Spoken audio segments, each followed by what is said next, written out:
So this is Once on This Island, or making up for lost time, a one episode Lost retrospective pod with one longtime Lost fan and one real newbie recapping a series, and we are just narrowly missing the 10-year anniversary of the finale. It just happened.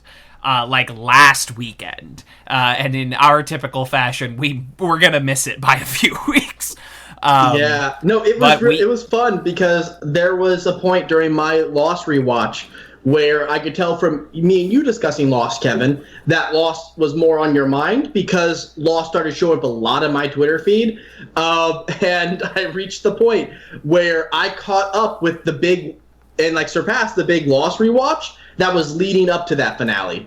Yeah, absolutely. And I love that you finished Lost around the right time to be at the 10th anniversary of the finale. I am, of course, TV's Kevin Lanigan, the longtime Lost fan. Watched it when it was on and loved it. And, of course, on the mic is my good buddy. Yeah, I'm Jacob. Go by Kelly Harold online. And I am the new fan of Lost who, for the first time, 2 months ago, decided I'll go ahead and try out Lost and marathoned it inside of that period. I admire that you. I think you did it in 34 days. I think I was a little bit over 30 days. I was almost I was at least a season a week. My big slowdown happened in season 5 where I just wasn't that into it. And I added on a little bit of extra time there, but other than that, I was breezing through. Yeah, you were flying, and every time you said, "I'm gonna slow down," you then in fact did not slow down. I believe after I finished season 1 and tweeted my initial thoughts, I said I'm gonna take a break for a little bit. And I think 3 days later, I was tweeting my thoughts at the end of season 2. Yes. I think that's exactly how it went down. Yes. You were an unstoppable Lost machine. You were the first person I've ever been able to convince to watch Lost for the first time. And I didn't even really convince you. You just decided you were going to do this one day. I mean, actually, you did convince me. Yes. Indirectly, it was something you retweeted or liked, so it showed up my feed of someone else tweeting I would give anything to watch Lost again for the first time. Oh, and I seen that in my feed. I was like, I'll let someone live vicariously through me. I can go ahead and give it a go. My original plan was to make it a whole series, though, where I was going to watch the series Lost and review it. But the kick was I was going to watch it in a language I do not speak, and it was going to be called Lost in Translation as I tried putting together the show Lost without any audio cues. Sadly, that did not work out since when I went to Hulu, Lost was only available in English, and Googling Lost translated into Spanish, it was Lost ever released in Spanish, it gave me the literal translation for the phrase, was Lost released in Spanish, in Spanish. Which is an incredible joke by the Google platform. That is an exceptional bit, and I admire their commitment to it. So yeah, in about 34 days, depending on how you stack it, you watched 121 episodes of Lost, which I think... Now, I know a lot of people are pretty accustomed to this point of binging entire shows and then going yeah, it was okay. But I think to watch that many episodes in that span of time is a pretty good mark for the show that I think you largely enjoyed yourself, right? I did, yeah. With the exception of Season 5, and even Season 5 I wasn't a fan of. It's not like I hated the experience of watching it. But yeah, no, I got super into Lost. I postponed at least 3 different social gatherings because I was almost done with an episode, and I told my friends, hey, I'm running a little bit behind. We're running a little bit behind. This is the one where I find out why Locke's in a wheelchair. I'll be right there. But yeah, no, it was a great ride. I have notes. I have some notes. Oh, I mean, indefinitely. You know, that is no television show is perfect. And even those, you know, now that we do 10 to 13 episodes a season, even those shows, like, have their off episodes, have, you know, are spinning their wheels a little bit. And Lost, the first season has 25 episodes, the second season has 24, and then 23. There's a lot of the television show Lost, and it can't all be winners. It just can't. Yeah, and I will say, I think Lost has made me a stronger binger. I think I'm better at binging shows now that I've watched Lost that way. I've grown, because I was not used, like, when I first did season 1, it was like, man, I'm not able to binge this. It's so much episode. Like, I think it's 45 minutes average for, like, an episode. And 25 episodes, it really does, like, around episode 15, I was like, ooh, this is season 1, and I am not making the time I usually do. Because you are halfway through the season, and you've elapsed almost 15 hours of your actual life. Yeah. Right. Now, to be fair, that was still, like, less than a week into watching Lost, so maybe I should give myself a little bit of slack. But I'm used to binging, like, slice of life anime. I'm used to binging cartoons. I'm used to 11-minute segments and calling myself done. Right. Yeah, so I understand. This is, and anytime someone has asked me, like, Kevin, should I start watching Lost? My answer is usually, yes, but it cannot be binged. And you, of course, have proven me wrong and destroyed my scientific experiment. But I would say, for most people, the ideal watching experience of Lost is like, you know, do 3 episodes a week, pace yourself, there's a lot of it, and it's not meant to be, like, forcefully consumed very quickly. There's so much of it. And it's meant you just take it at your own pace. And whenever you're interested, watch a bunch. If you feel yourself waning a little bit, pull back, is generally my advice. Lost is like a bag of potato chips. The correct way of consuming it is a little over a long period. However. But if you allow yourself, you'll want to keep shoving those chips in your mouth. You're not supposed to. It's very unhealthy. But you'll sit down and you could... It's a show worthy of eating 16 servings of sodium, basically. Yeah, I think so. So you, on the whole, obviously you have notes, but on the whole, you're coming out of the Lost watching experience positively. Am I feeling your tone correctly? That is a fair assessment. I enjoyed my experience with Lost. I would consider myself a Lost fan. I don't think it's going to be something I revisit anytime soon. It's so hard to revisit. There's so much. But it's something that now, like, if someone's like, oh man, I love this episode of Lost, I'll be like, awesome. I'm going to sit down and have an enjoyable conversation in this moment, rather than my usual thing when people talk about something I haven't seen of like, oh, well, that's fun. I'm going to be on my phone. Don't let me interrupt. Uh-huh. Right. You can now, I believe in our previous discussion when you were starting Lost, cited that you don't know that many people that were into it or had seen it. I knew one person in high school, but as many people who are longtime listeners of your shows know that I was a victim of brainwashing and being part of the cult that is known as the show Heroes. I had this whole like, oh no, I already got my show. Your show sucks. I have Heroes. By the way, John, if you're listening, I'm sorry. You were right. Lost was the good. Well, Heroes is interesting because by the time Heroes comes around, as Lost Season 3 is starting. And so at this point, Lost is still at the top of the world. It's this huge international hit. It's a tremendously reviewed and well-watched piece of television, despite being very weird and unlike anything else truly that would come before or after. But all networks start looking for what is our Lost? What are we going to do that is going to be as popular as Lost? And NBC, their answer to it was essentially Heroes. And they brought that in. They borrowed a ton of the producers and directors and writers and a few of the on-screen talent that had been on Lost. They also almost went one for one when it came to character tropes. Yes, they almost borrow exactly the same number of archetypes and just modify them slightly so as to not be recognizable. You and I had a discussion about this, and Heroes has like one or two characters that are unlike characters on Lost.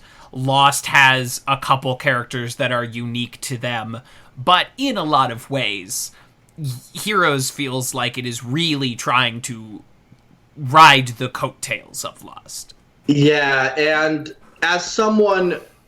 You know what? I don't want to talk about the bad show Heroes. I want to talk about the good show Lost. We have spent enough time talking about the bad show Heroes. You and I together have spent far too much time discussing the bad show Heroes. I will say, like, I did tier lists on Twitter of all my thoughts on various different characters throughout the show.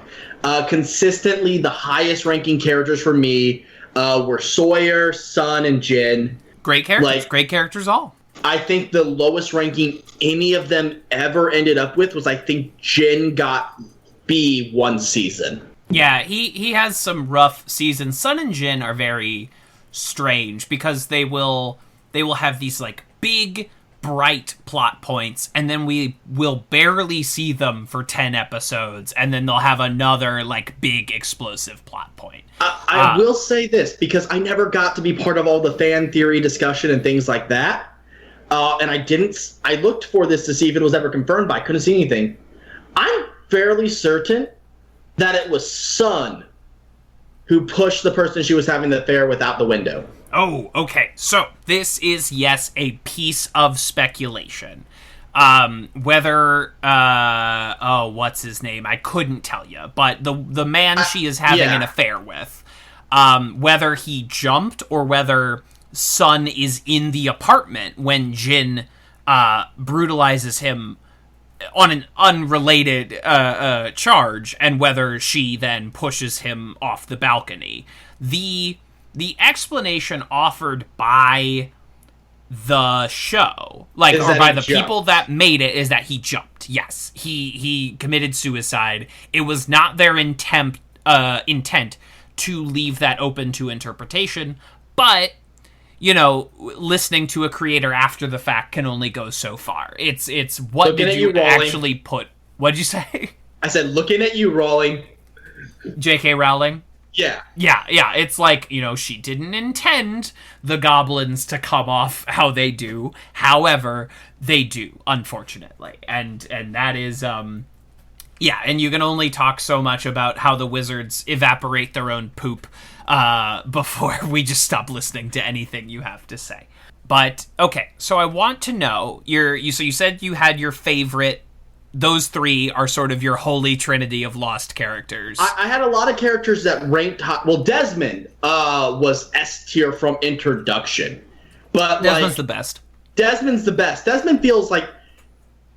It's one of those things, like, whenever you're, like, ranking favorite characters, it feels like there's always shows where it's like, who's your favorite? Obviously excluding this character who's everyone's favorite. And I feel like Desmond should be that. I feel like, who's your favorite?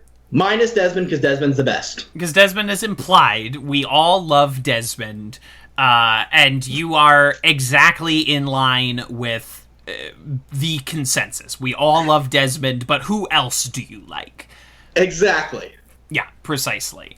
So I'm wondering how we should structure... I mean, it's going to be very freeform. I have a good intro to it, because I discussed a little bit about this with you, about backgammon and its role in the show.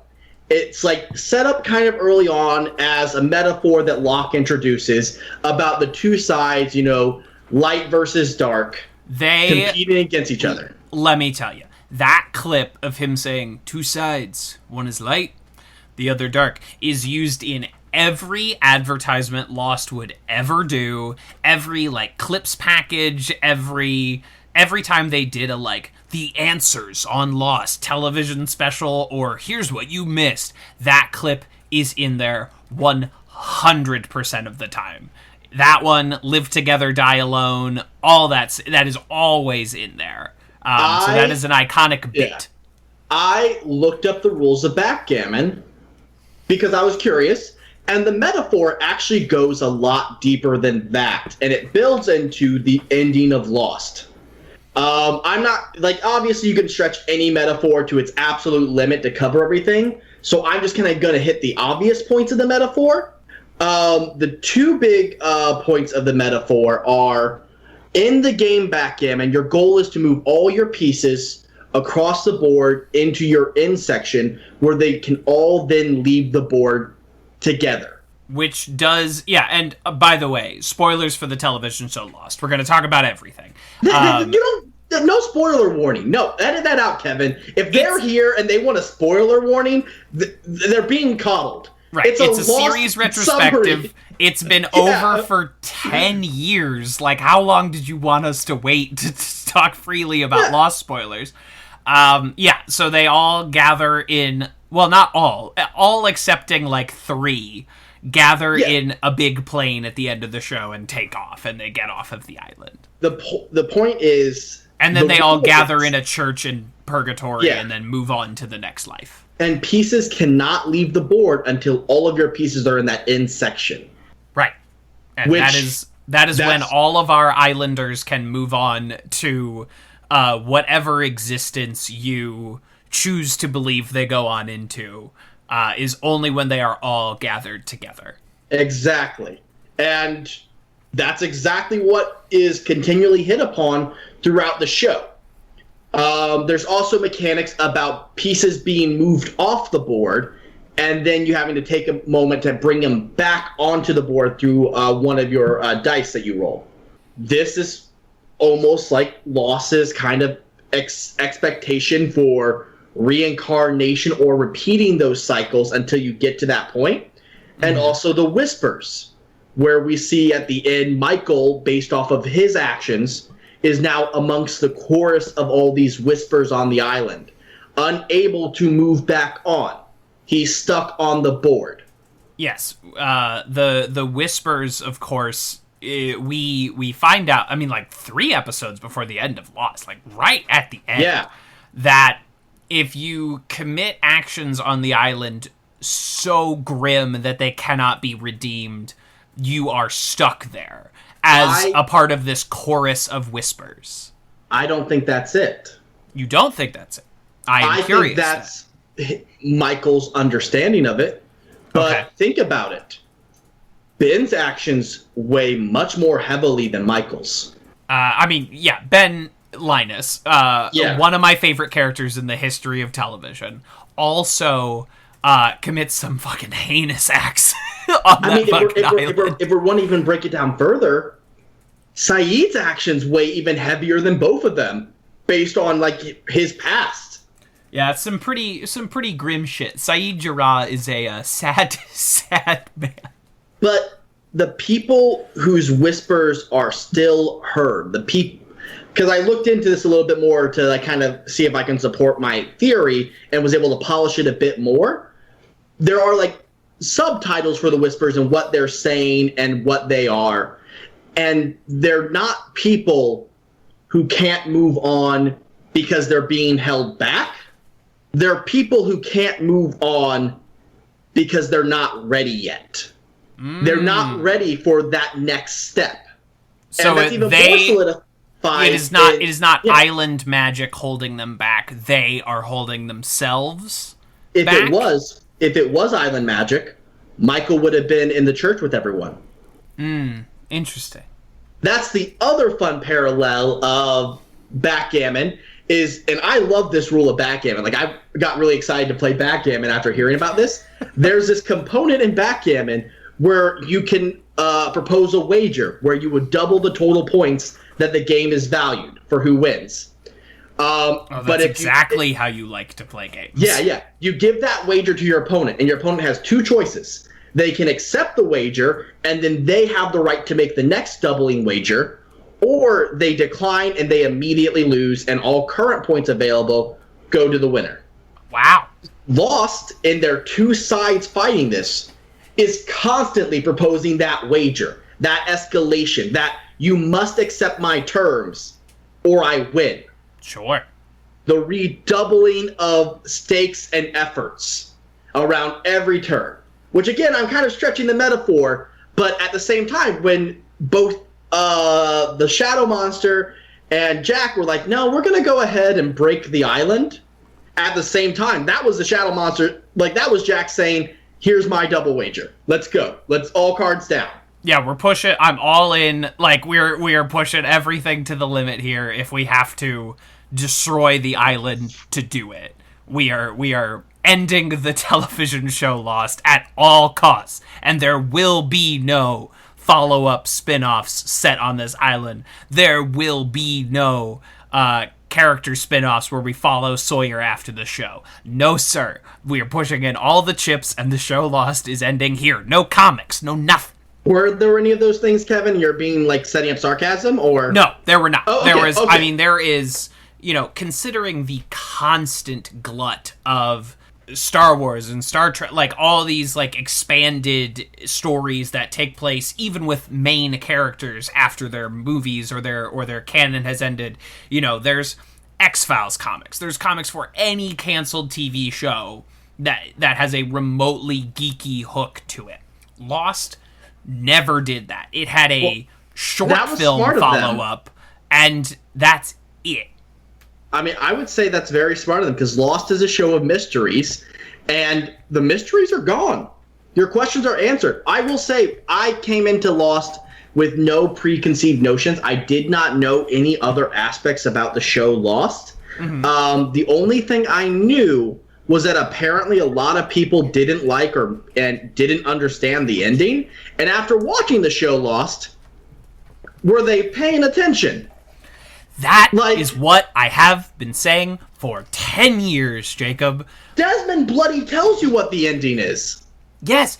None of this matters. We're going to go to a place where it's a bright place where we're with all of our loved ones, and you're there, Jack, and we're together. Yes. Okay. So I wanna stop this here because I feel like this is what the general meat of this is a nice meaty plate that we can dig into, because there have been constant complaints and constant misunderstandings of this show that have driven me crazy for 10 some odd years. So I want to ask you, someone who was not here for any of the advertisements, the fan build-up, the online communities, fucking Twitter, nothing.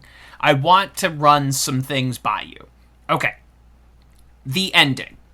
The literal, like, last episode of the show. To you, was that satisfying? Do you feel satisfied, given the ending of Lost? I would say so, yes. Okay. Perhaps more emotionally than on a plot level. Would you could that be accurate? I would say even at a plot level I was satisfied with it. Okay. So, Jacob, allow me to ask you something that has driven me crazy for a long time. Were the characters on Lost dead the whole time? No. Obviously not, right? No. Christian Shepherd looks dead into the camera and says, everything that happened on the TV show Lost was real. It happened. Your adventures on the island were real. He says it to a camera. I get the confusion, because he also says, this is also real. When, obviously, at this point, they are dead, or it's a level of reincarnation. Yeah, this is real in the same way that, like, heaven is real. You know, like, it's real in that sense. But yeah, like, it's one of those things, like, of course they're not dead. If they're dead, that opens up 1,000 more issues, like Hurley's ability to talk with the dead. Okay, so does that mean Ana Lucia double died? Right. Why is she talking to him on the island unless she double died? Also, how's he playing chess with Mr. Echo if Mr. Echo isn't dead? Right, exactly. If they're both dead. If they're double dead. It's okay if, like, they're one level of dead, but on the island there's a second level of dead, so no, they can't be dead the whole time. Okay, good. I am glad that you are in agreement with me, because as recently as last year, I had someone to say, like, the ending was so disappointing. Like, they were dead the whole time, and I was like, what are you talking about? That is not what happened at the end of the TV show Lost. But it's prevalent. That is what a lot of people believe about the ending of Lost, which proves to me that you cannot be too obvious with any plot point, because your audience might still not understand it, or is not paying enough attention to grasp it at that point. Yeah. I will also say, Kevin. Yes. With the knowledge that Hurley can speak to the dead, maybe he was never crazy, and Dave did exist at one point. Okay, so your most controversial Lost opinion is that Dave is good, and you liked Dave.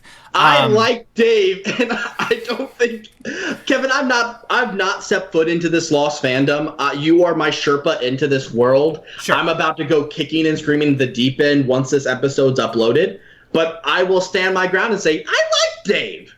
I appreciate that viewpoint. So for anyone who needs a refresher, Dave is an episode in season 2 where we find out why Hurley was committed to the mental institution, and also that someone who is in the mental institution is showing up to him on the island, a man named Dave, played by Evan Handler. And it turns out that he was just either in Hurley's imagination or one of those island hallucinations. It's technically unclear. But it is a controversial episode of Lost, because I think a lot of people feel like it was a waste of time. Why is an imaginary friend appearing to him? But I also really like the rest of that episode. I think Jorge Garcia is great when he has that, like, monologue about, like, a horrible incident on a deck that landed him in a mental institution. His scenes with Libby, I think that is a very strong episode, except for the section where we really get into the Dave of it all. I think I placed Dave like an A tier on my list too. Yeah, you loved Dave, which I appreciate you feeling so strongly about it. Yeah, but you had some more questions you want to throw at me as okay. That just like catharsis of having someone to back you up for the first time yelling at the wrong Lost fans. Yes, I these are less me trying. I mean, part of it is me trying to feel vindicated, but I'm also trying to gauge how you feel as someone who, again, did not watch years of ads for Lost, did not watch Comic-Con panels for Lost. You are coming to this largely clean. Are there any mysteries from the show that you feel go unanswered? Are there... Why could the Shadow Monster kill Mr. Echo? Because he wasn't a candidate. Yes, he was. His name was on the dial. Or he was proven to not be a viable candidate. Then why was he... What action did he take that made him not viable? Okay, yes, that is slightly unclear. I have been doing a Lost rewatch since August, as of this recording, and I am halfway through season 3 at this point. So it's been a minute since I've seen season 6, but okay. So why could the smoke monster kill Mr. Echo? Yeah, because I also thought, like, it must just be because he was no longer a reasonable candidate, but I was trying to think of what action of his got rid of his candidacy. Was it pushing the button? No, that would disclude Locke. Right. Was it... The best thing I can come up with was he stopped building his church. He stopped needing the island as soon as he found the button. He thought he had all the answers, so he didn't need the island anymore. He had his peace. Right. Okay. Yes. So that one is up to interpretation, and I will, when I reach that point, I will circle back around to you. But yes, it is unclear how he would have lost his candidacy. And I won't blame the show too much, because you relayed to me the reason Mr. Echo was kind of written off so abruptly was, by and large, the actor not liking the climate of Hawaii. Yes, he he did not like being in Hawaii, which is such a baffling phrase. He did not like getting paid a lot of money to live and work in Hawaii. Okay. And he wanted to be written off the show, which is obviously not a part of any plan that the writers would have had in place. And he asked to leave near the end of season 2, and they're like, dude, we just killed Ana Lucia and Libby. If we kill you now, what was the point of any of the tailies in season 2? What was the point of any of this? So they elected, and you can say whether or not they made the right choice, they elected to keep him around for a few more episodes and give him a full Mr. Echo episode to send him off. I think you could have had him blow up in the hatch and that probably be okay, but that is the choice that they ended up making. And then Locke becomes obsessed with the messages on Mr. Echo's stick. It's a real Isaac Mendez situation. I mean, my pitch for it would be, you reveal Hurley's talking to the dead a little bit earlier, you have him blow up in the hatch, but you still have Echo have some audience closure by having those moments with Hurley, introducing this ability of his, and then Echo moves on. Where Echo just goes like, you don't need me anymore, I'm gone. That would have fit perfectly with Echo's built up as this spiritual and mystic figure to guide Hurley in some direction. Mm-hmm. And give Hurley just a little bit more if you showed that a little bit earlier. Okay. I like that. Is there anything else that you feel you are not easily able to assume an answer to given the information present? Here's another thing that I have the assumption of the answer. But here's another thing that I think could potentially be viewed as one of those unanswered questions. Uh-huh. Why didn't Claire and Aaron board the helicopter? And it's because Desmond tried to save Charlie. Yes. You need me to clarify. Okay. It's been a minute.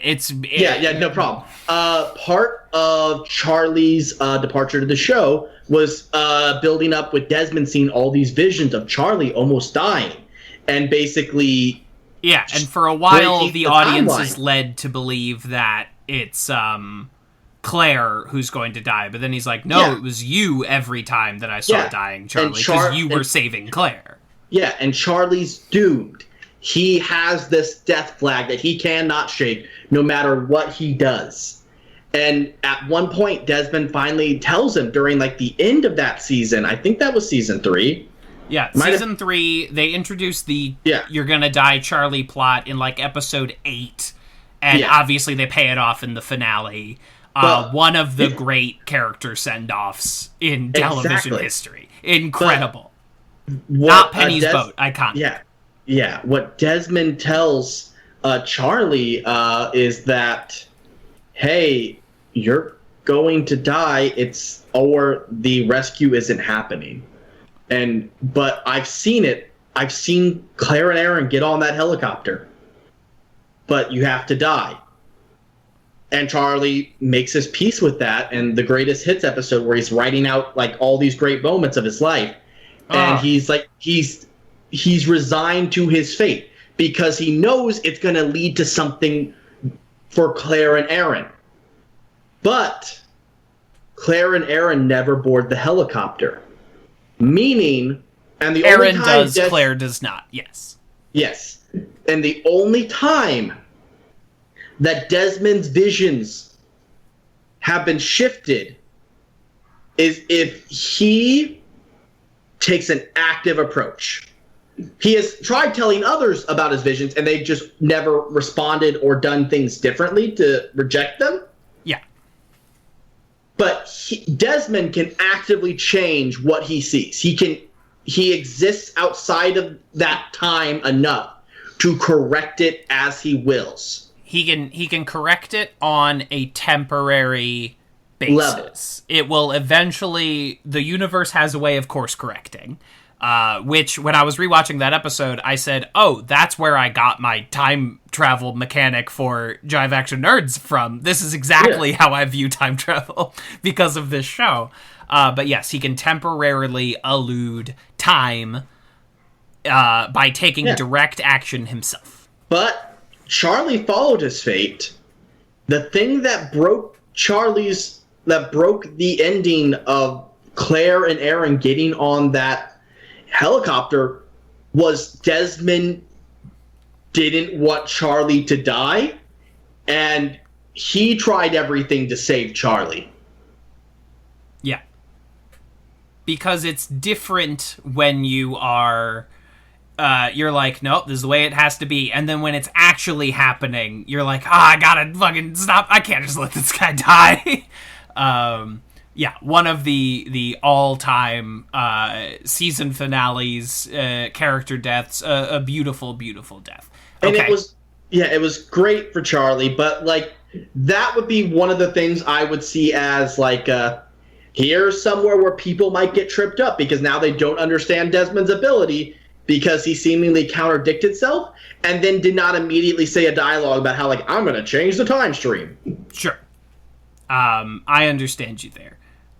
Okay, is there anything else that you feel unsatisfactorily answered on? No. I feel everything else is either something I don't need explained or I know. Yeah. The most common one besides were they dead the whole time is the one I'm about to say, even though I feel like the show answers this pretty clearly if you have a base level of inference. The number one question was, in fact, the one that Justin asked in that episode was, what was the deal with the polar bears? Can you quickly surmise what the deal was?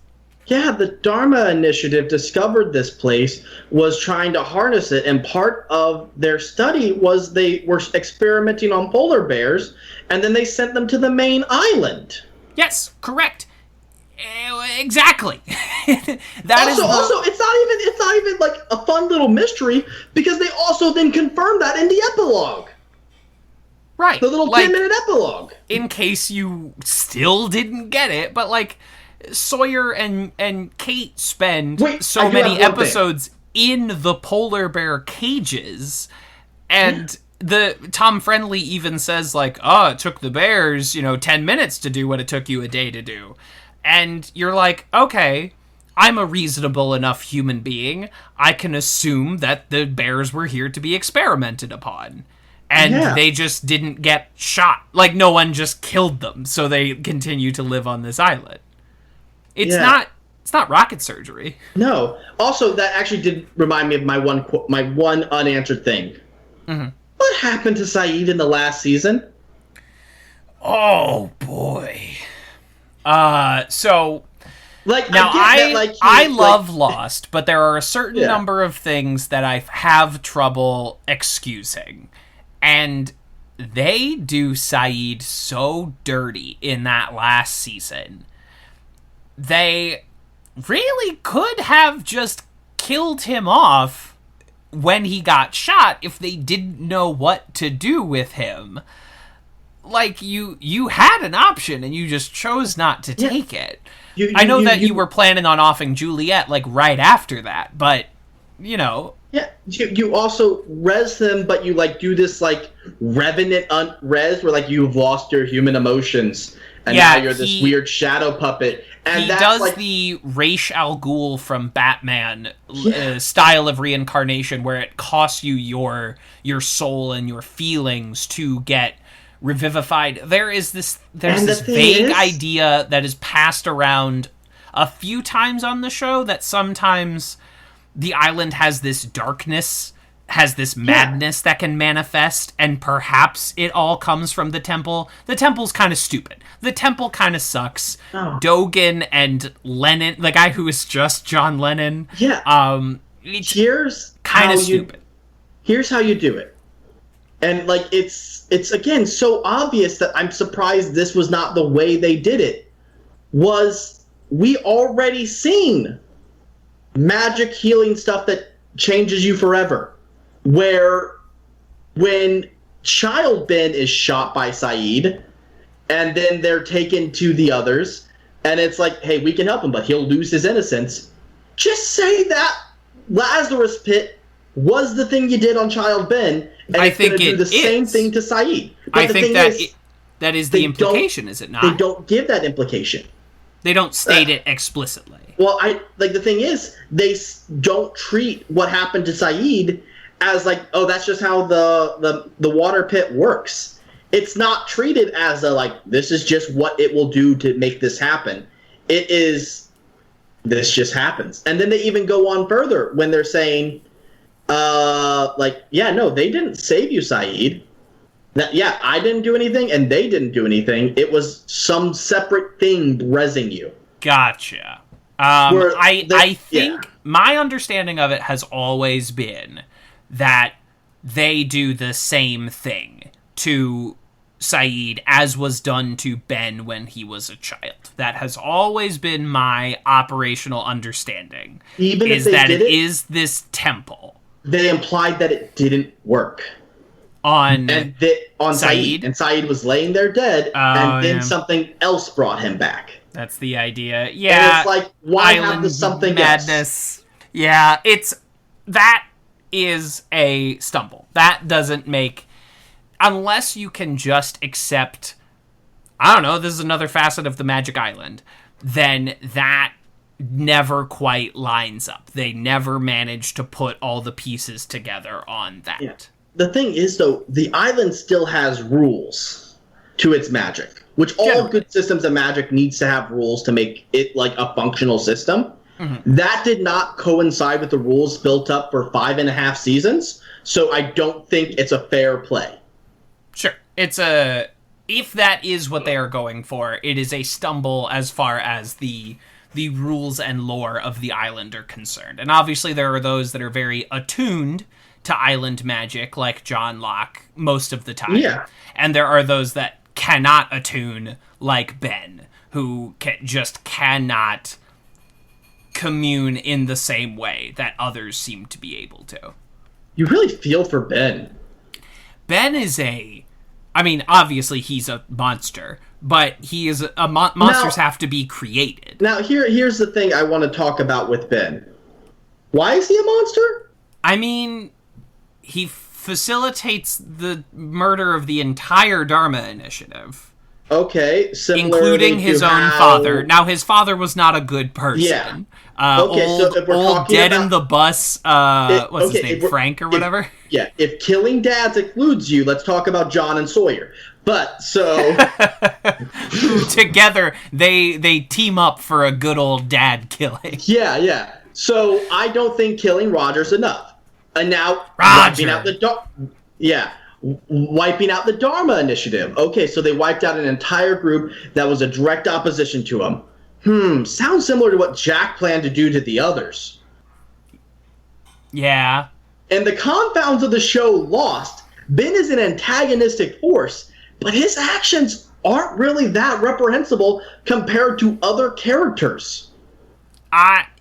Charles Widmore was gonna kill everyone. Yeah, Widmore's the definite worst. Widmore supersedes Ben Linus. But Widmore gets a redemption during his final thing where, like, Jacob appeared and then told me the way. Jacob reached out to Widmore, but not to Ben. That's Ben's whole deal. Ben just cannot fucking catch a break from this dude. This Jacob dude who thinks he's so hot, thinks he's so cool, too good to talk to Ben, who's done nothing but serve him. Also, way to play it cool, Kevin. During my watch of Lost, the first mention of Jacob was one of those things where it's like, I messaged Kevin, it's like, wait, there's a Jacob in Lost? How have I never heard about this? How has, like, social osmosis not introduced a famous Jacob to me? And then Kevin's like, I'm not saying anything. And then, like, a little bit later that episode is like, oh, Jacob's not real. There is no Jacob. And I, like, responded back to him like, oh, that's why there is no Jacob. And then later I learned there is a Jacob. There's very much a Jacob. He lives in a foot statue. He weaves a lot, and he gets kicked into a fire real good. Yeah. Goes honestly, out like a champ. honestly, I think the appropriate name for the shadow monster should be something like Esau, given all the biblical implications that Jacob has. I think naming the other parallel brother figure Jacob's biblical brother works out well. It checks out. They avoid it, though I'm not sure why, because this show has not been subtle with names even one time. Honestly, John Locke, yeah. David Hume, Faraday, Rousseau. It's all there. I don't know why they decided to get cagey on this one. The Man in Black never gets a name, but Esau might as well be his name. Yeah, but what else? Oh, the other question I have for the show Lost. Why did you kill Sun and Jin that way? I remember seeing your reaction to Sun and Jin going out, that you were like, oh, the power of love, it will save them. Jin will pull Sun from her entrapment through the power of love and magic. I was in denial all the way up to the point where it's like, Jack was like, hey, take this, I can get up without it. And then just like, no, you can't. And it's like, really? Well, then how are Jin and Sun going to get up without the air bubble thing? And then it occurred to me, and I was like, no. Oh, they're not. Jin vowed to meet his daughter and never did. He never got to meet his daughter in this mortal life. Like, it was... That's don't fucking get me rough. wrong. It's beautiful rough. Episode. Great moment. Right after Saeed's redemption to some extent, as much as they decide to give him a last-minute redemption. Woof. Perhaps I'm working this out in my head. Live.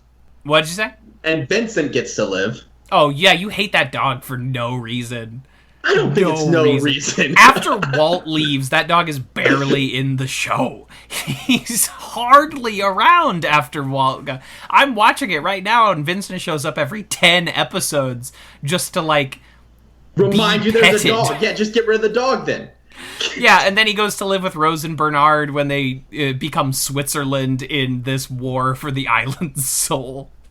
They're like, no, we're old. We're going to sit this one out. I know we're probably going to die, but we're just going to sit this one out, if that's okay. Don't like Vincent. And I'm not wrong for not liking Vincent. Okay, I'm not going to try and convince you. Tori, our mutual friend Victoria Courtney, asked me recently when we were talking, what is the deal with this dog that Jacob hates it so much? Is it that bad? And I'm like, the dog is barely an element on the show. After season 1, he is hardly around. Tori is going to be the last person to convince me to like a dog. I don't like Tori's dog. Granted, wrong answer. I was your hatred of the dog Vincent has filtered into our friend group, and they are so curious why this dog would be hated. And generally in our circle of people that we know, I am the only person that knows Lost. So I am the only person they can ask anything vaguely Lost related. Is Jacob okay? What does this dog do to him? And I'm like, absolutely nothing. Never done a damn thing. Look, ultimately, it's just because I hated Vincent so much in season 1, as he runs around constantly getting lost and constantly attempting to almost be an instigator for action and just giving the worst character moments for Michael and Walt. It's like, hey, your dog's out there. It's like, protect your kid. Walt, shut up. I don't like you either right now. I'll like you a little bit more later. Yeah. And for some people, Lost season 1 is the height of the show. It is the peak of quality, and I have just never been able to get on board with those people. I thought Lost season 1 had some great episodes, but was largely pretty boring in its second half, and that's partially because so much of it is Michael running around calling for Walt while Walt calls for Vincent. And I have nothing against Harold Perrineau, who played Michael, or Ian Somerhalder, who played Boone, or Maggie Grace, who played Shannon, but the show is much better after they leave. After those characters are gotten rid of, and we start bringing in Desmond and Ben Linus and Faraday, it just gets so much better. I loved Boone. Huge Boone fan over here. Bold. Like, big fan of Boone. It was one of those moments during like Boone's death episode because we hadn't had any real character deaths up till that point. He's the first major character to go. Yeah, after it's either Scott or Steve dies when Ethan attacks, and Joanna dies going for a morning swim. But after that, like, Boone is the first real one, and it's this beautiful sequence cut opposite Claire giving birth. It's just like so well done. It's just good fucking TV. When Jack's about to cut off Boone's leg with like the slamming door, I was just thinking to myself, like, man, they're really committing to this guy having to wear like a prosthetic for like the rest of the show. Oh, they're not committing to it. My man goes out, and then John Locke shows up to Boone's funeral looking like the guiltiest motherfucker who has ever existed. Oh, yeah. He's covered in blood. He cannot finish a sentence. And they're like, "Where were you, John?" And he was like, "I was at the... Boone fell somewhere else. I wasn't..." He's still covered in Boone's blood. No one has ever looked more guilty in their entire lives than John Locke in that scene. It's unbelievable. It is... Yeah, no, man. It also like puts John on this path to an antagonistic force, which they then kind of pull back from pretty quickly at the introduction of the Hatch. He is the show's antagonist until we meet the real antagonists, and then Locke can sort of be this anti-hero. He is basically the antagonist, but that's only because he is directly opposed to Jack, who is our ostensible hero. And then we bring in Ben Linus, and then we bring in the Man in Black, and we don't have to worry about John Locke being the bad guy anymore. Yeah. Also, I would like to take a moment to talk about the sorry excuse for wasted potential that was Kate. Okay, so do you know the production details of the original plan for Kate? Have I told you, or have you come across them? Okay. And this ties into something that you do know, is that in the original plan for the pilot, Jack is supposed to die. He is supposed to be killed by the smoke monster, and he ends up in the trees at the end. And then Kate would be our lead. And unfortunately, after they make the decision for that not to happen, they really stumble vis-a-vis Kate when she is not being vied for by either Sawyer or Jack. They never quite figure out what her role on the show is supposed to be. Certainly not to the same extent that they figure out Locke, Ben, Jack, Sawyer, any of our heavy hitters. Not to even the extent they figured out Shannon. Right, at least Shannon, they knew her purpose, even though she is, as a character archetype, is set up to be a causer of problems. At least she is that. Kate, they never quite pin down what she is supposed to be. She exists in this half-hearted love triangle that doesn't bear any weight, and what little weight it has is taken from it piece by piece as additional romantic prospects and interests pop up for the other two people in the triangle. And her name is Juliet, and she's the best, yes. I was also even thinking about the built-up relationship before her death between Jack and Ana Lucia, as they were building that chemistry, and then shot Ana Lucia. Yes, they were building that chemistry, even though she sleeps with Sawyer, although it is only to get a gun. But yes, so they bring in Ana Lucia to kind of mess around with Jack, and then they make the bold decision to, over the course of the episode, put Sawyer and Juliet together in one of the best episodes of the series called La Fleur, where we see that Sawyer has become the head of security at the Dharma Initiative, and the whole episode is flashing back and forth of how exactly he got to this point. how he convinced Juliet to stay when she could have left. So I have to ask you, because you are nowhere near as hot on Juliet as I am. Did you buy that relationship between the two of them? 100%. Okay. Like, I did not like Juliet when she was this, like, will they, won't they thing for Jack. And she, like, had this ambiguous alliance, and just, like, it felt like she wasn't, it never really felt like she had a plan, and she was just kind of messing with Ben's plan. Yeah, she hates Ben, this much we know. One of Ben's grim actions, keeping Juliet on the island at all costs. How dare she cures her own sister's infertility, but never gets to see the benefits of that. Never gets to be with her sister as she fosters a child, because she has been trapped on an island by a series of madmen. The episode where we find out her backstory is incredible, where, like, she was been working for her ex-husband, who is keeping her trapped at this job, mandates all of her research, and then Richard Alpert and Ethan show up and offer her this great opportunity, and they hit her ex-husband with a fucking bus. And then she's trapped on the island for years. An incredible episode of television. It's one of those things where Juliet's the character that grew on me. I never got your love of her. Like, I never reached that level. I understand it. I just never got there myself. Everyone's going to have different faves, except for Desmond, who is everyone's fave. Yeah. But we all have different faves, and I understand. You like Sun and Jin a lot more than I do.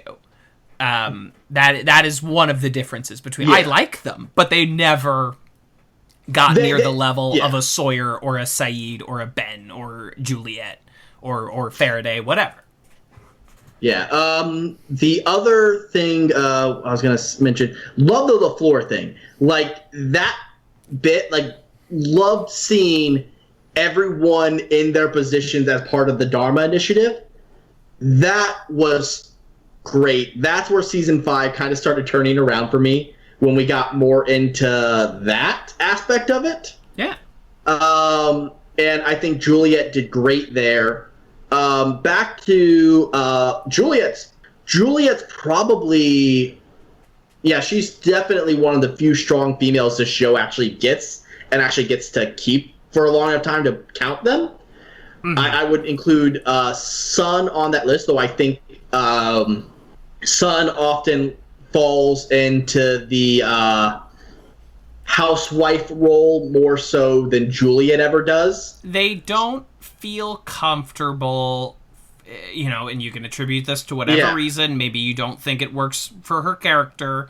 They never feel comfortable just putting a gun in her hand and letting her wave it around like everybody else. And that really, on a show where that becomes increasingly important, that is a constant setback for her. And she gets to be this cool kind of crime boss when she leaves the island. On the mainland, she goes like ruthless businesswoman, like, hey, Dad, I own your company. You answer to me. And I'll burn your legacy to the ground. That rules. And then, she makes this incredible choice to go back for her husband, and I love all of that. But they just never let her be Kate or Juliet and let her run around with the big boys. And that just holds your character back on a show like this. It's why you don't see Bernard and Rose for whole seasons at a time, because they be a sniper. Yeah, Bernard did get to be a fucking sniper. Bernard, They stop knowing what to do with those characters, because, like, when we're throwing our cast through decades of time, it's tough to be like, and what's Rose up to? Honestly, I really like their story, where they just decide to live on the island. What to do with their characters. It just wasn't part of the narrative. Sure, it no longer, and I think that's a perfectly reasonable way to just write characters off a show. You don't always have to kill everybody. If a character reaches the end of their usefulness, great. Send them off, and they get, like... go home. Yeah, so to use Community as an example, like, they kill Pierce, they kill Hickey, but they don't have to kill Troy. You just let Troy sail off into the sunset, literally. Well, I think that's largely because Community didn't want Pierce back, and Community couldn't afford to have Hickey back. Yeah, I think Hickey left, but they could have come up with some excuse. Okay, so Shirley. Shirley doesn't have to die. Shirley gets to move to New Orleans. But Troy gets to sail off into the sunset. And also you want to leave the door open in case you want. Yeah. I think Dan Harmon was mad at Jonathan Banks and was just like, I don't know, Hickey's dead. Whatever. I just always kind of assumed it was Jonathan Banks, like, just his, like, he getting more and more expensive, and it's like, it's not really worth it keeping him on, like, in the background. No, but, like, why kill him? He leaves Community to go make Better Call Saul, and I think everyone made the right choice there. He should leave to go make Better Call Saul. Yeah, that was the right call. I'm just saying, like, it's one of those things that now if the Community movie does happen, if since they killed him, you don't even have to worry about trying to pay that or write around that corner. I think Community knew that they would never get Jonathan Banks back, so there's no point in keeping that character up in the air, because the Community fans aren't reasonable. No, we're unreasonable folk, and we, except for you, I don't know a lot of people that are, like, in love with Hickey. You know what I'm, like, Hickey was always, I was like, oh, he's fine. He's a guy that's there, but I never fell for him the same way I did Frankie or Elroy or any of your other sub-in characters. Yeah.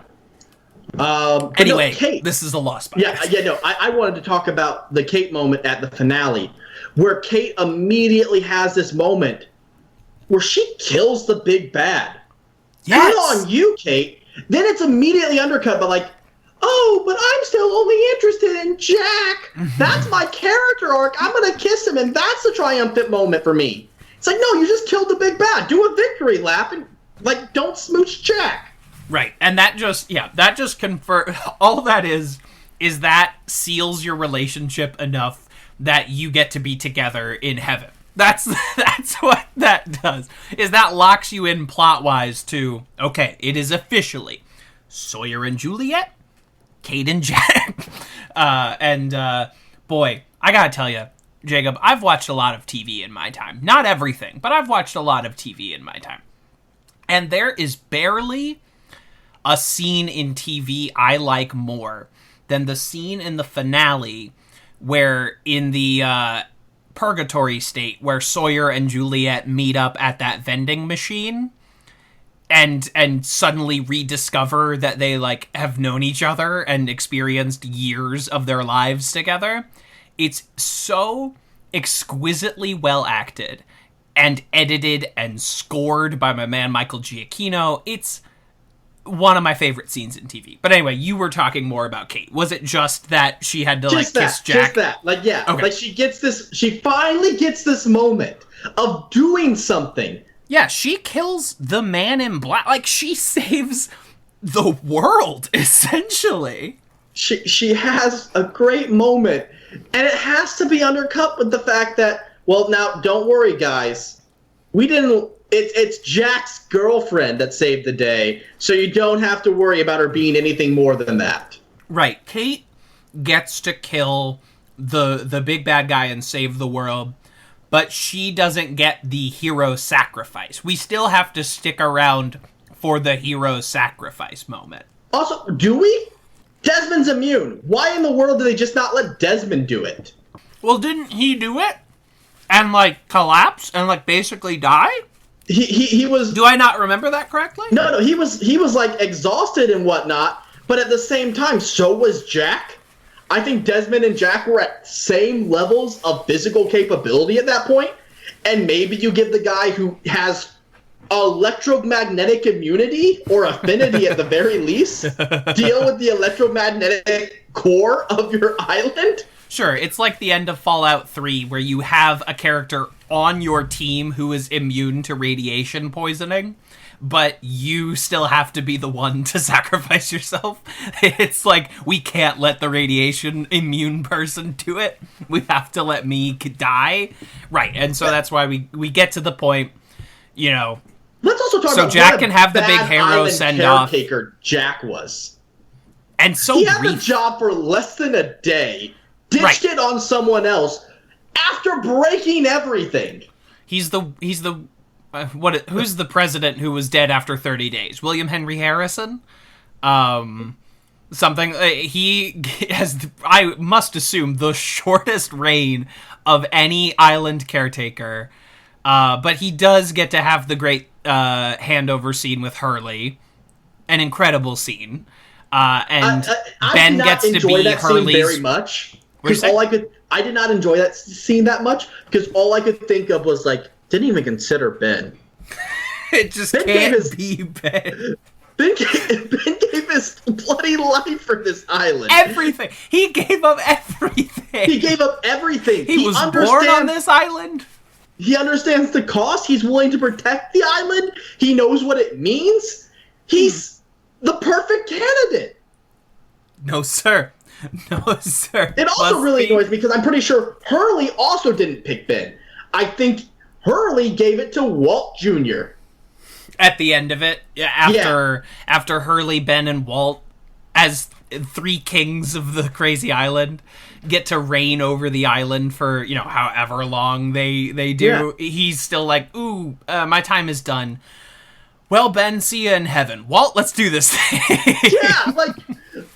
And because Ben there, he didn't even I don't assume he got any maybe he did. Maybe Hurley hooked him up with like Richard's immortality because hey, you're gonna be my second, so here, you can be immortal. And maybe he eventually got a chance, but also Ben's just that's not referenced in the dialogue. I feel like that'd be pretty important if that was the case. If Ben ever got a chance to rule the island, and he deserves it.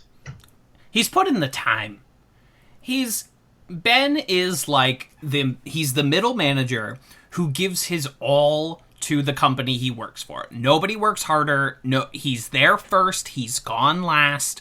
And still, when they're looking to hire, they hire from without. They hire an outside person to come in and be his boss. And they're like, no, Ben, we need you. You know stuff. You know how to do your job so well that you should...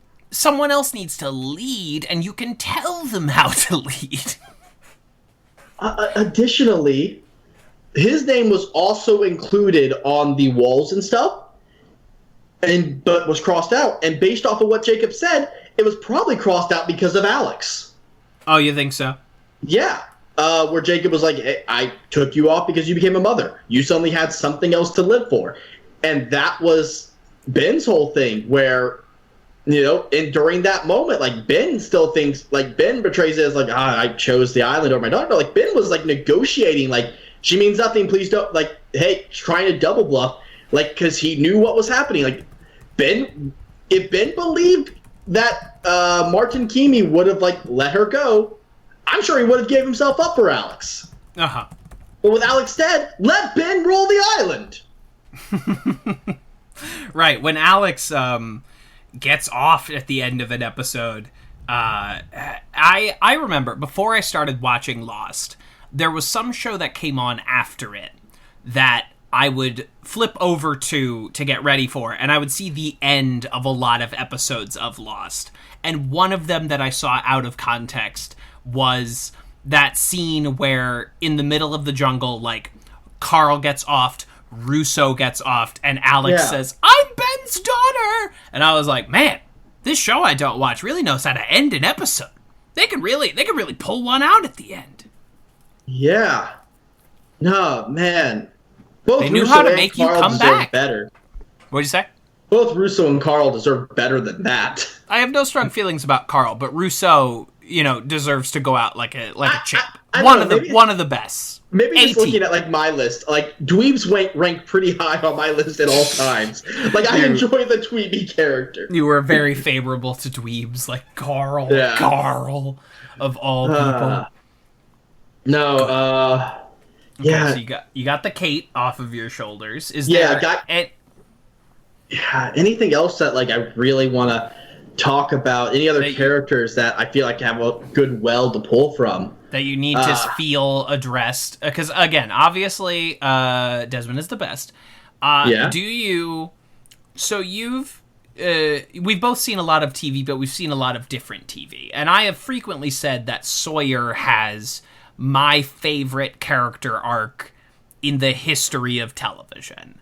I just think his transformation from where we start to where we end is incredible and well-earned and supremely well acted by Josh Holloway. Even if you don't agree, do you see where I'm coming from on that? I'm curious where you land on that. I would say Sawyer has a really good arc. I will say this, Kevin. I know a lot of characters with the same arc. Sawyer is a very well done version of it, but I don't imagine you would encounter a lot of those same characters because I know them mostly from anime. And I have seen the first season of Kaguya-sama Love is War, so that basically makes me an expert on anime. Well, you said it wrong, so... Did I? Kaguya. Oh, okay. Well, okay, fine. Yeah, I guess he does say Kaguya! Very, very, very loudly, very frequently. I mean, they do more often refer to her by her last name, Shinomiya, so... Thank you. Because I was, for a while, like, who's Kaguya? Who is this title character? What's a Dragon Ball? It's a very solid translation, but it's one of those things, if you're not really familiar with the differences between Japanese names and like respect levels between using first and last name, I guess it doesn't really help many new viewers. No, I truly, that is something that continues to elude me no matter how many hours I put into Persona 5 and Persona 5 Royal. I do not understand the honorifics, and there are many different ones, and that's okay. Yeah. I will learn. I will eventually get there. I mean, off podcast, I can try giving you a quick rundown if you're actually interested. But maybe not the best time to discuss maybe this anime isn't honorifics in our last a television show with max like one Japanese character. Like maybe. Yeah. We assume Dogen is Japanese. That's exactly what I was thinking. I assumed he was Japanese, but the Kims are Korean, and I don't remember what Miles is. Maybe also Korean. I don't remember either. And I thought it was cool how the Dharma Doctor is his dad. Marvin Candle. Did you notice that every time he showed up in one of those videos, he was using a different pseudonym related to candles? He was Marvin Candle. He was Dr. Wick. He was. I didn't pick up. I knew they were all different names. Did not pick up that they were all different candle words. Yeah, different parts of a candle. But yeah, I mean, I don't know why you would, if you've only gone through the show once, I have no idea why you would have noticed that, but that's a little tidbit. What I would say when I was doing my Lost wrap-up things, part of what I had to do was that I kept grabbing like the Lost wiki, like going through the characters to figure out who to pull, and in every season, like they were like, hey, put this guy on your list. Like he was in a video. I'm not putting him on my list, but when like I just like clicked all the tabs open on the first time, and then like I saw like his like name was just this long string of things in bold. Like, well, he's eventually going to be interesting on the list, I guess. But until then, he's off. Dr. Pierre Chang, I think, is his actual name. And I do apologize. Earlier I said the Kims. They are the Kwans. They are Jin Kwan and Sun Kwan. The reason I said Kim is because both of the actors' names have Kim in them. Yunjin Kim and Daniel Day Kim. A fun fact, a little tidbit for you. They cast Jin as the character who does not understand English, even though Daniel Day Kim is an American. But Yunjin Kim, playing Sun, is from Korea. So they cast her as the one who knows some English, even though that actor knows minimal English. And honestly, I think that was probably a good call. because then it's like, okay, it's obviously Sun's second language, and anyone who speaks like the audience that speaks Korean and is watching Lost, probably not like a very large lap over in that Venn diagram. So having like someone speak like secondhand Korean probably isn't that detrimental to the nature of the show. No, for sure. That's more trivia than a criticism by any regard. Yes. So you were circling around for other things to. Okay, I have one for you, and this doesn't have to be our concluding thought, but at some point during your watch, I don't know where you were at. You messaged me and you were like, why does no one talk about Lost? Why isn't it up there with like the great television shows of all time? Do you hold that feeling all the way through to the end? Now that you have concluded Lost, would you put it in the pantheon? I'm not sure if I haven't watched a large amount of non-children's television, to be entirely honest. And you've watched a lot of anime as well. Yeah. But you haven't watched as much American broadcast TV. But I'm just at your personal opinion. Whatever your experience may be, because anime can be included in this pantheon. Yeah. But if and there's no limit to the pantheon. It's just like, it goes in or it doesn't. I don't really know. Yeah, I would stand by it. I'm not sure why Lost has taken so long to get to my doorstep. I'm grateful that it has, because that means I got to enjoy it free of spoilers or preconceived notions. But I am still unsure, like, hey, what took you so long? Yeah. I had some theories on that. I can't remember if I pitched them to you on mic or not. But I think there's a series of reasons why it took this long for Lost to circulate back around to you, as opposed to a Breaking Bad or a Game of Thrones, right? Well, with Breaking Bad and Game of Thrones, they were currently on television when you ended up catching up to them. They were things that were actively happening. But, nobody was watching Breaking Bad when it started. It was Netflix. People caught up on Netflix and said, wow, this show is good. And then we all sort of finished Breaking Bad together, which is a pretty magical little moment that happened. And Game of Thrones just sort of caught steam as it went along, where by the time we get to whatever number the final season was, I stopped watching. But people had caught up and were finishing it all together. I think the reason that Lost didn't reach you in the same way, there are several reasons why. One is that you are, however old you are, 27, 26, we're about the same 26 age. Going on 27. That's what I thought. I couldn't recall where you fell. Lost started in 2004, and you and I were both 12. So there weren't a lot of people our age watching the show as it went. Now, we weren't children, but watching adult dramas was not a habit of many of our contemporaries when they were 12. Your friend group, our friend group, because we share a lot of the same college friends, are also not people that watch a lot of broadcast dramas even as they got older. They maybe watched Breaking Bad and they maybe watched Game of Thrones, but we know a bunch of fucking weebs. We know people that know anime up and down and are well versed on even contemporary cartoon shows, but most of them are not sitting down for an ice cold glass of FX's The Americans.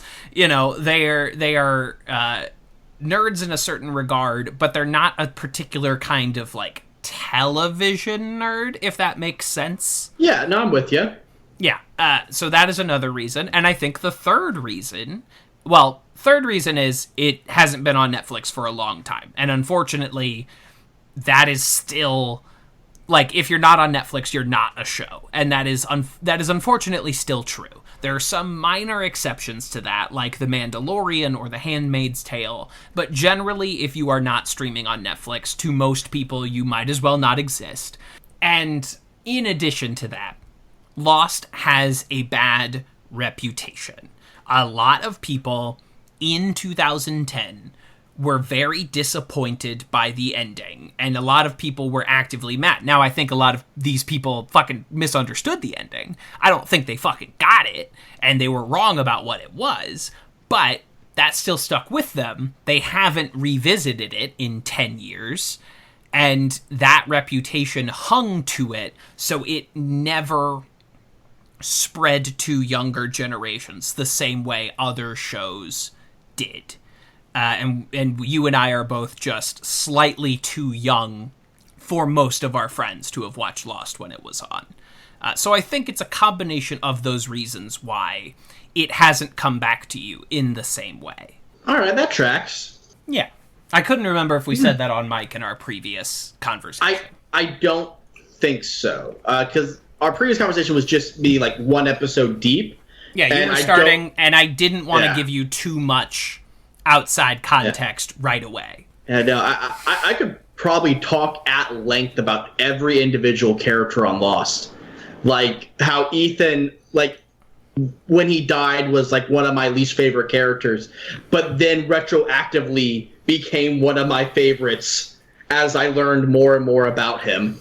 I think Lost really regretted killing Ethan as early as they did. The sheer number of times they bring this dude back, I think, they realize, we no longer have this, like, heavy, and that actor is a really, like, he just has this weird, strange energy. He's Tom Cruise's cousin, so he always looks like an AI tried to make a Tom Cruise and it failed. And so he just has this, and I think he's a great actor. He just has this otherworldly quality about him that makes him kind of off-putting and kind of scary as he reads on camera. And so they start bringing him back over and over and over again to the point where you're like, wow, you guys really, you wish you could take it back how quickly you killed this dude. I actually was just reviewing my tier list, and he started on F season 1, and then in every season he was included, he jumped up one tier, all the way to jumping to A tier at the very end. Because you're like, whoa, this guy fixes the pipes at Dharmaville? Whoa, this guy, like, stationed himself as a sleeper agent in Juliet's hospital for a while, like, trying to recruit her? This guy's crazy. Yeah, like, honestly, like, so much charisma eventually just won me over. Yep. You're like, this guy didn't seem interesting when I met him, but man, this also might be, by and large, the fact that I don't watch a lot of things. I don't recognize many of these actors from other things. Most of them have struggled to find their footing after this show. There was this thing that happened briefly after Lost ended, where ABC decided to split up the Lost cast, and we were employing each of you individually on another show. But either A, those shows failed pretty quickly, or B, they never ended up being a significant part of that show. So Terry O'Quinn, who plays John Locke, he ended up on a show called 666 Park Avenue about, like, a scary apartment building. That didn't go. They took Penny and Charlie and moved them over to a show called Flash Forward, a show whose premise was one day everyone on Earth collapsed for 2 minutes and saw 2 minutes of the future. Like the same future? Or like yeah, they all saw the futures? Same vision of the future, but they each saw their part of the future. Does that make sense? Yeah. They saw the same moment in time, but their 2 minutes. Right. Weird high concept for a television show. I don't know how you sustain that. Well, I mean, that's coming off of Lost, Kevin. Yes, it is a miracle they managed to think of more than 6 episodes of Lost. Like this, it's a show that should not exist. It's a show that should not have been any good, but they managed to, and I think it's all rooted in, we decided to make incredibly compelling characters played by good actors. Yeah, that and that's they thing. managed to wring this out so for good. 6 seasons. An incredible cast. And like, most of the time, if they get a bad actor, they kill him off. And even with my limited television experience, I feel like I should recognize more than 3 of these people from other programs. So Michael Emerson, who played Ben, he almost immediately after Lost ended, landed a role on Person of Interest, a CBS show. And then that show ran for like 5 seasons. So that's why you haven't seen him in a while, because he just did that for years. Josh Holloway and Henry Ian Cusick, who played Desmond. You, of course, saw Jorge Garcia on an episode of How I Met Your Mother. But they all they bounce around. They had small roles here and there, but they've failed to find that steady, consistent landing strip that they had with Lost. Daniel Day Kim was on Hawaii Five-0 for like 5 years. I recognized one of the others grunts as someone from Always Sunny. Yep, yeah, one episode of Rob McElhaney, and that episode came out like between season 1 and 2 of It's Always Sunny in Philadelphia. So he's one of the most successful people to ever appear on Lost, and he's just like door guard in the middle of season 3. Matthew Fox might as well be blacklisted. But of course, Evangeline Lilly is one of the Marvel superheroes now, so she is doing one of the best of the entire cast. I didn't recognize her. I'm actually on the IMDb now. I did not recognize her as the Wasp.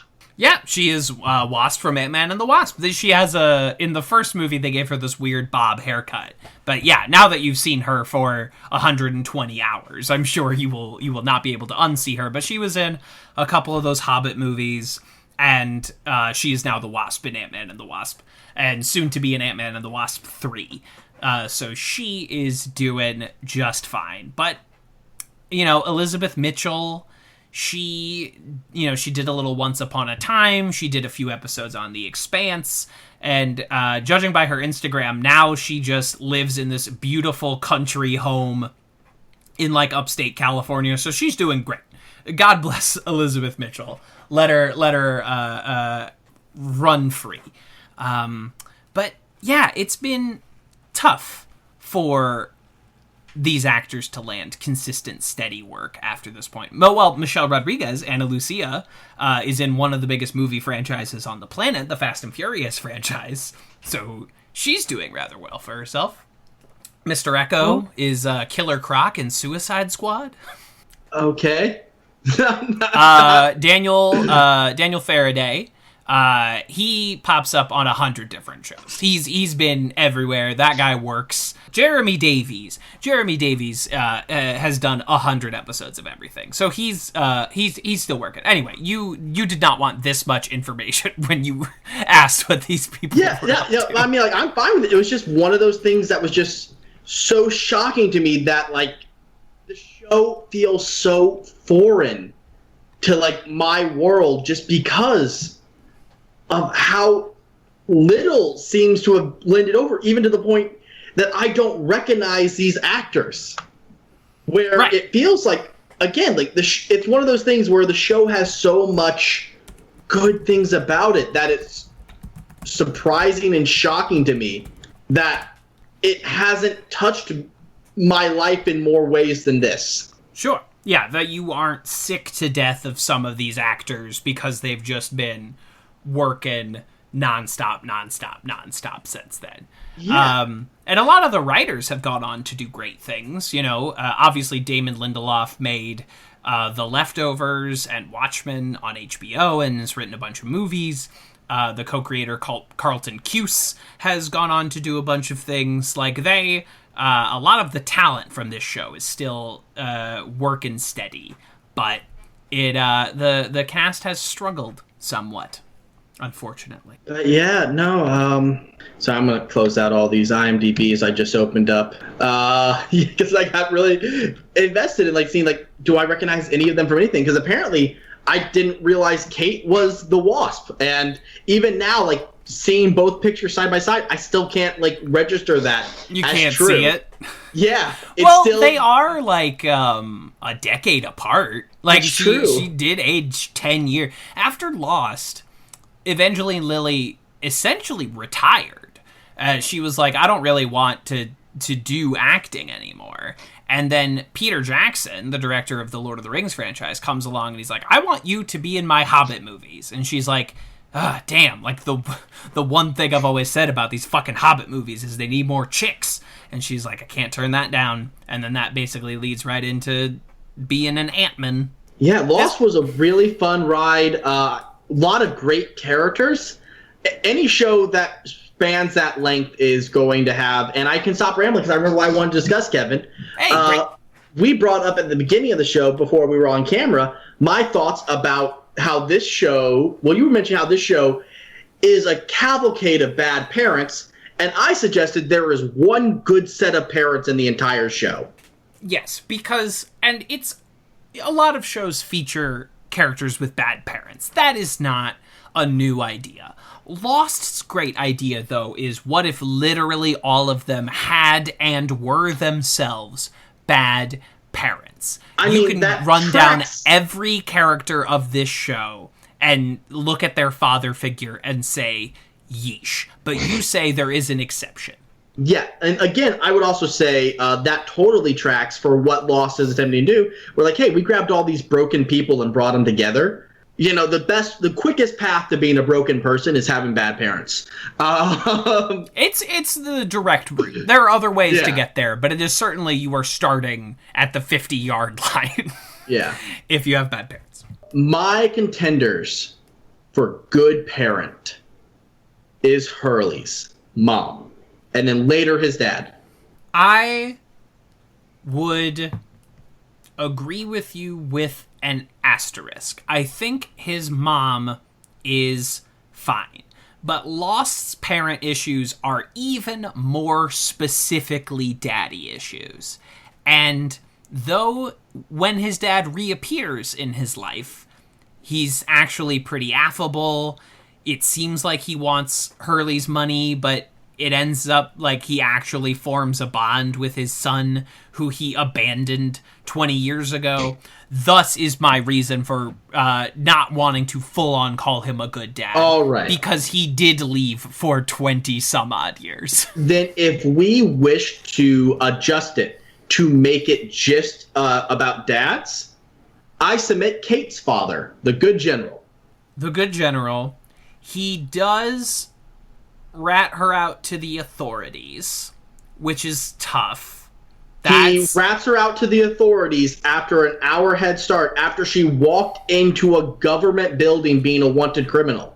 Right. If you are grading on that scale, yes. Excluding, although Kate does have daddy issues because she does indeed blow up her biological father. I thought it was her stepdad. It's her actual biological father who becomes her stepdad. I'm fairly certain. Go into the Lost Wiki. By the way, the Lost Wiki has some amazing polish on it.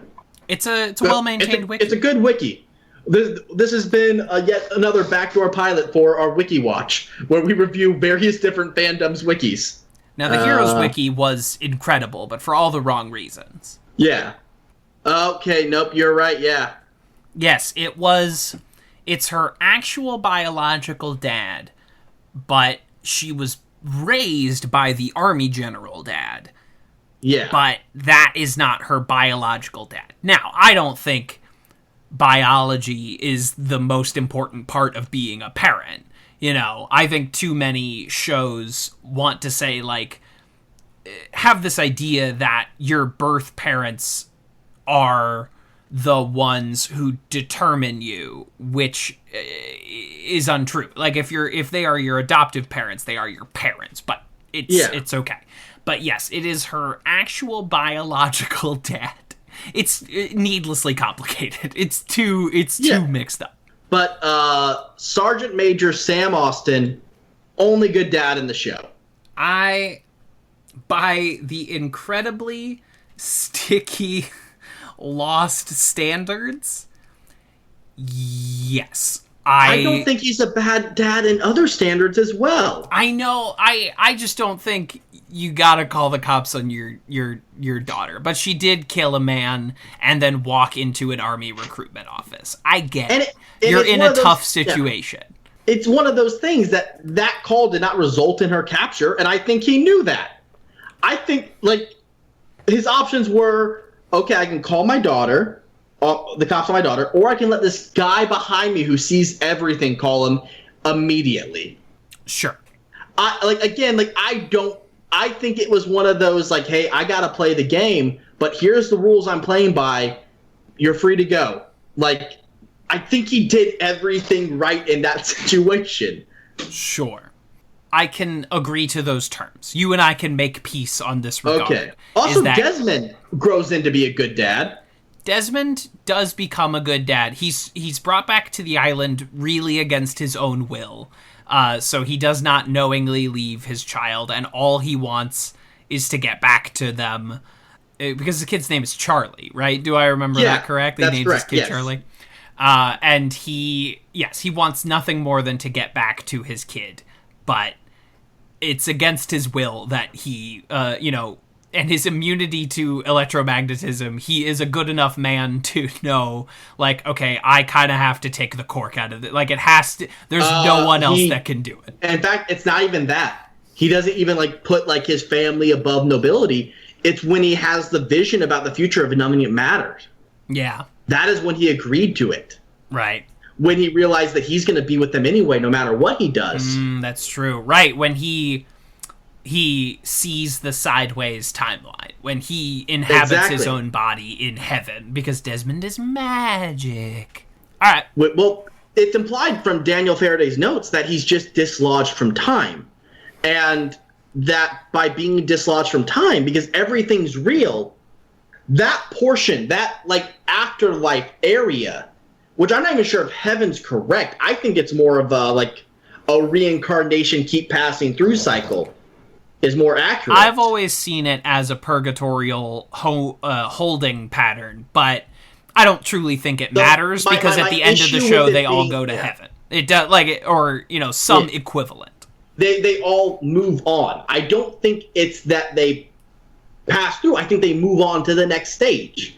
And, like, I think even, like, Christian Shepherd even says that. They're all moving on to the next part. Yeah, I assume the next part is in the same way that Gandalf refers to death as the next part of the journey. I think it is, you are moving on to a better place, quote unquote. And we can sit here and debate all day whether heaven counts as life. Whether or not moving on to essentially a heaven plane is the next step of life. But we're basically saying the same thing. I just don't, they're not reincarnated in the Hindu sense.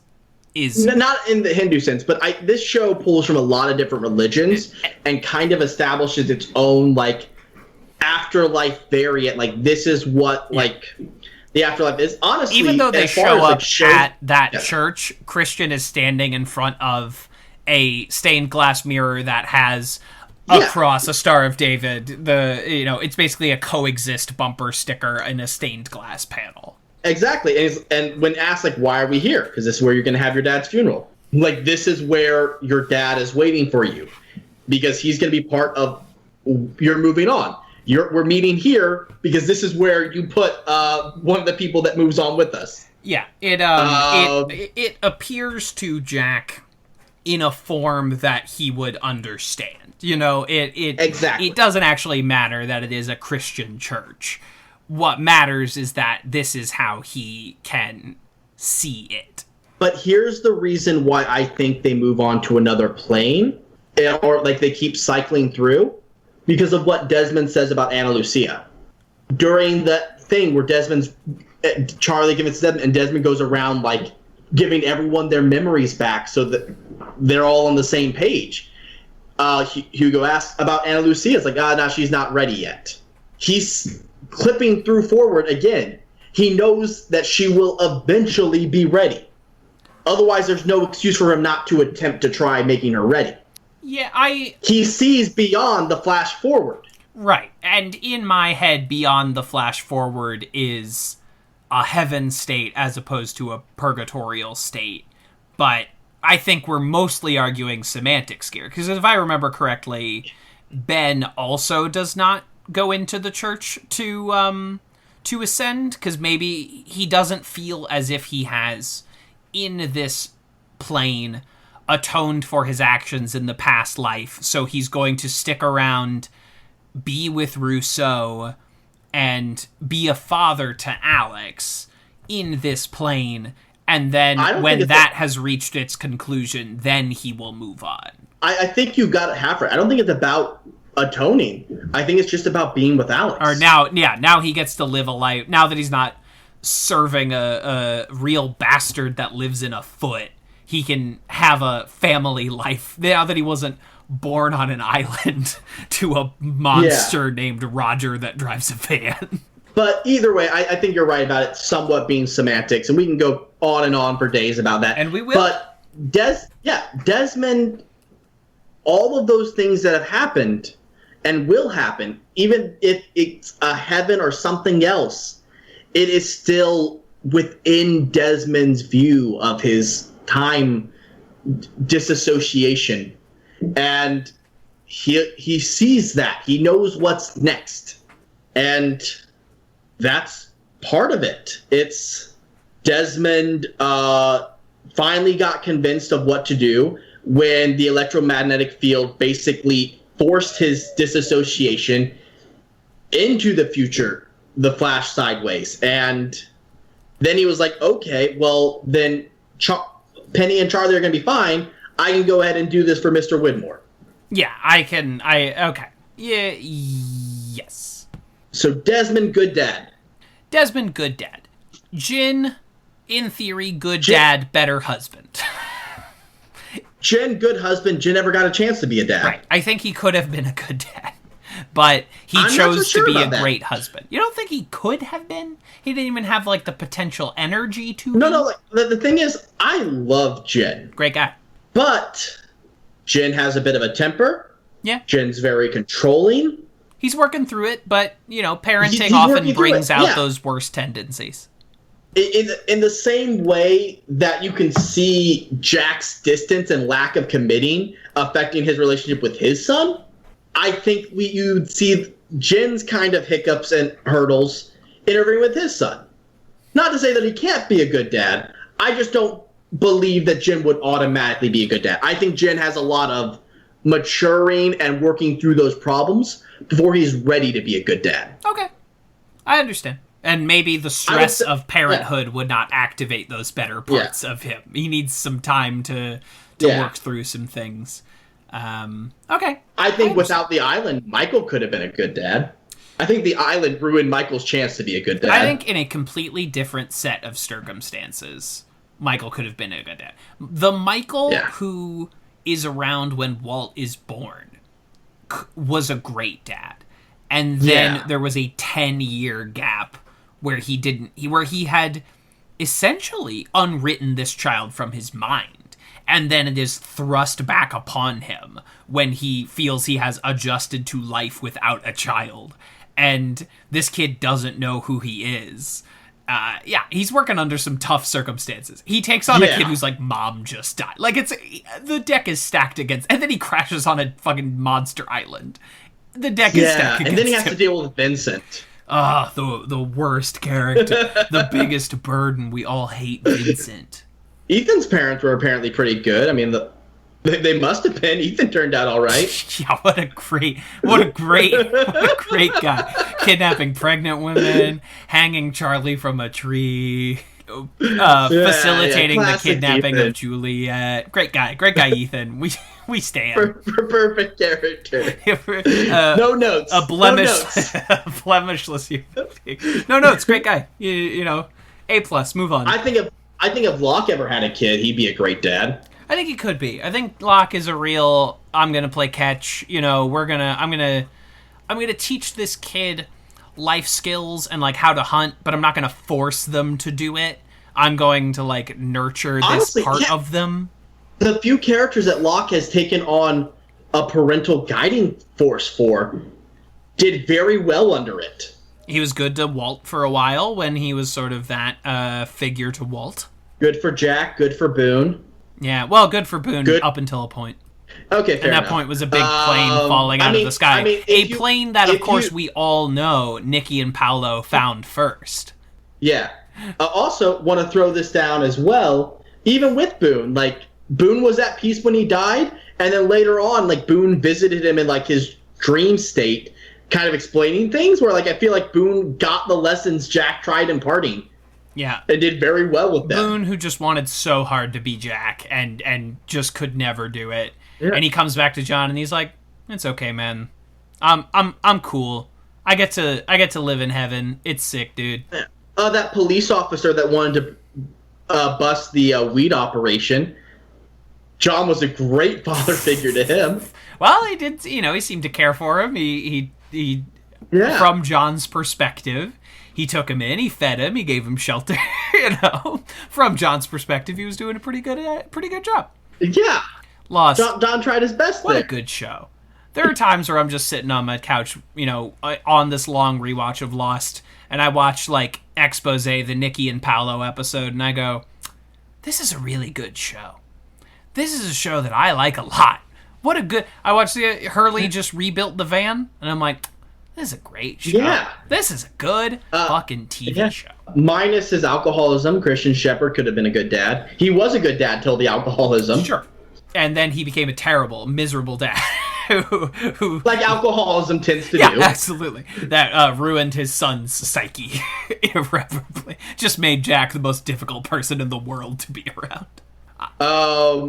With the exception of hating Desmond, Widmore was an all-right dad for the most part. To Penny, not Faraday. Penny, yeah, definitely not Faraday. But Penny also hates her dad. So there must be something going on there. I don't think she hated him until how he treated Desmond.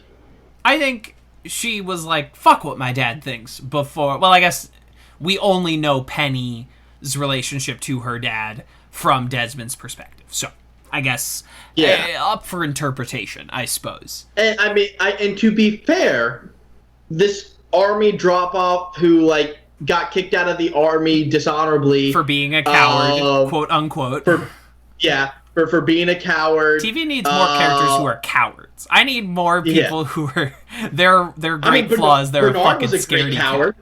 When they got captured by the others, that was such a great moment where, like, Jin's about to get his head blown off, and Saeed's like, and Jin and Saeed are like, yeah, don't tell him anything. Bernard's like, here's everything you want to know. Please don't kill the person next to me. Like, good call, Bernard. Very reasonable decision. Yeah, I mean, a pretty good coward. You could do a lot worse than Bernard. Bernard's heart is in the right place. One could say. I think he followed his wife's advice. He's not Rambo. Yes. Oh man, I love Rose and Bernard. Their usefulness comes to an end, but I love them. Jin's father. Jin's fisherman dad. Yeah, the characters... Jin's a bad son, but Jin's dad's great. The characters that have okay dads always must have a bad father figure that they are privy to. They must always have issues with someone's dad. Jin gets son's dad, who's terrible. That's fair, obviously. But there's a rule. You must always be in close proximity to a bad dad of some stripe. You must have a bad dad within spitting distance. Exactly. A bad dad must cause pain upon you, no matter whose dad it might be. Miles' dad turned out to be good, even though Miles didn't know that. Yeah, Pierre Chang seems to be like an okay guy. Yeah. Cared about his family, made a sacrifice to protect them. Miles never got that, but, like, that's fine. Yeah, because he never knew his dad because his dad did not make it out of the Dharma Initiative A-okay. That's okay. Sometimes you get to have a dad. Sometimes they die in the Dharma Initiative. It just happens that way. Happens to the best of us. Happens to the best of us. I think Charlie and Claire could have been good parents to Aaron. I think so as well. As good, not like exceptional parents, but like good parents. I think they would have been good parents. My big concern is, and something that, like, I love Claire, but her introduction, like, her, like, character arc was she went and saw an astrologist. A psychic. Yeah, like, and it was one of those things, like, later on the show established, like, oh, no, psychics are real. But it was one of those weird setups, like, okay, so that's the type of character she is. And... yeah, Claire is, again, a character who sort of sticks around past her usefulness. And then one day she walks off into the jungle, and we don't see her for an entire season. Yeah. And then she comes back. She comes back awesome. Yeah, she comes back as a cool, crazy jungle woman. Yeah, they took my baby. Yeah, it's like all I had. It's all just this weird baby doll she made. All I had was my baby. So I feel like we're sort of naturally coming to the end of our conversation here, and I think 2 hours is appropriate. I am, of course, after this community show, there's going to be a Lost show at some point. I have too much love in my heart for Lost, and I just want to talk about it for 100 hours. So that's going to happen at some point. But thank you for joining me on this bonus episode. Do you want to sneak in any plugs here at the end? This will probably come out in a few weeks. Sounds good. Well, then I'm going to plug my Twitch channel, twitch.tv/Kelly Harold. I stream fairly regularly now. I actually finally got into a good swing of things there. Also, Kelly Harold on YouTube. I'll post Twitch highlights and probably some full VODs of some other series there as well for your viewing pleasure. And I'll go ahead and call this shot. Kevin, these episodes usually come out on Wednesday, right? These episodes of, what? Well, this is going in your main feed, or is this like a bonus episode? This is going as a bonus in the community feed. So community episodes come out on Thursday. This will come out, essentially this will come out whenever I get it done in the near future. Got it. Well, then I am going to, because I'm planning on doing the stream of the Lost game, Lost via Domus. Yes. But I am going to be streaming that. I'll do it the Saturday this episode comes out. Okay. So, Kevin, just give me a heads up whenever this is about to release. Uh-huh. And that Saturday, I will be streaming Lost via Domus. So if you're listening to this the week it comes out, check me out on twitch.tv/Kelly Harold and check out that stream. Oh, that is... I have nothing more to look forward to than that. That is exceptional. Great. All right. Well, thank you for joining me. You stuck it through. Lost. Undeniably one of the most important and seminal pieces of American television ever. There is no Walking Dead or Game of Thrones without Lost. This level of serialization and mystery on a television show. Also, like, the Lost, like, when watching, like, the ending, gave me a lot of Good Place vibes. I feel like they definitely... the Good Place perhaps more smoothly segues into these same ideas, but it certainly feels reminiscent. It plays with afterlife, religion, magic, science, and spirituality in a way that's respectful for any of your preconceived notions and beliefs. Yeah. Yeah, it plays with things like Christianity, Islam, Buddhism, and all these other religions and lifestyles and belief systems, and it doesn't belittle you for having any of them. And it, like, if you have a knowledge of those, it even, like, rewards you for that level of understanding. Yeah, I like that. All right, and we will wrap it up here, but I think...